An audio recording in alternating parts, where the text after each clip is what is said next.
Angela Lansbury, who is giving one of the great performances of her career as Mrs. Lovett, must have some special views about the play because she originated the role of Mrs. Lovett in New York and has been playing it for a long time since. How do you feel about the play in a 40, 50, or 100 words, Angela? 40, 50, 100. How did you feel when you first read it? Well, I just felt it was sort of a macabre comedy, really. And I thought that the subject matter was really submerged, in my mind, by the overlay of wonderfully romantic, tragic comedy, which is encased within. I know, as you say, it has, the subject matter makes your hair stand on end when you stop to discuss it, but actually when you get down to it, it's almost by the board, I think, except for the few odd moments when you have the odd throat slitting, you know. But,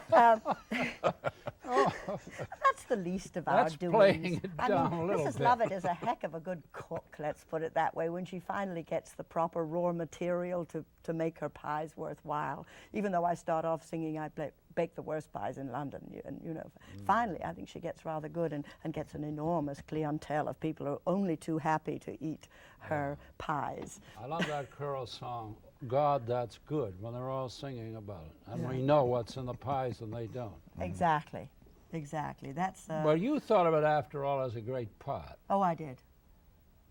I did. It was something. I felt that the part of Mrs. Lovett was going to be the kind of challenge that an actress of my kind, a character actress, which I am, whether I like it or not, and I happen to like it. And we like it, you liking it. Thank you. I sort of sensed that I was going to be able to put an awful lot of very interesting ingredients into this character.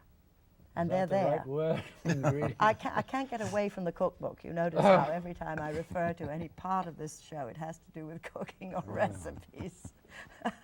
How did you feel, George? Did you come to it after, well, Len Cariou originated the part. Then you went into it in Broadway. Had you seen Len Cariou as Sweeney Todd, or did you go to it cold? I was doing a thing called I Remember Mama, if you remember. I remember. That play. I remember Mama. At the time that Sweeney was going into New York, and so I hadn't seen Sweeney Todd until I knew I was going to play it. And I was devastated by Len's performance, and of course by Angela's too. And very excited suddenly. As you say, they're great roles. They're two magnificent roles. Absolutely extraordinary in the sense that these are two characters, if you didn't have any music at all, those would be two great, beautifully, brilliantly drawn characters.